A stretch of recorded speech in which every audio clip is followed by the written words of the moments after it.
গতকাল ছিল রাখি পূর্ণিমা আর তোমাদের সকলকে জানাই রাখি পূর্ণিমার অসংখ্য শুভেচ্ছা। সকালবেলা মেয়ে প্রথমে গোপাল ঠাকুরকে রাখি পরিয়ে তারপরে ভাইকে রাখি পরাতে বসে গিয়েছে। এখানেও সব নিজের মন থেকেই করছিল। আর ভাইয়ের জন্য একটা ক্লে দিয়েও রাখি বানিয়েছিল, আর একটা রাখি দিদার হয়ে পরিয়ে দিয়েছে। আর তারপর খুশি রানীও নিজের হাতের বানানো রাখিটা ভাইকে পরিয়ে দিল। আর অন্যদিকে মিষ্টি শঙ্খ বাজাচ্ছে। তারপর আমাদের দিয়া রানী বসে গিয়েছে ভাইকে চকলেট খাওয়াতে। এখানে ওরা মিষ্টি কেউ পছন্দ করে না, তাই আমি ডেয়ারি মিল্কই নিয়ে এসেছিলাম ওদের পছন্দ মতো। আর ওরা সত্যি খুব মজা করছিল, আর আমিও ওদেরকে দেখে মজা পাচ্ছিলাম।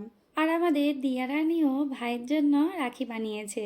প্রতি বছর ওরা 3 বোন ভাইয়ের জন্য রাখি বানায়। জানো তো, প্রথমে ছেলেকে তো বসাতেই পারছিলাম না রাখি পরানোর জন্য, এমনকি জামাটাও পরাতে পারছিলাম না। খুব কষ্টে গিয়ে ওকে পরিয়েছি।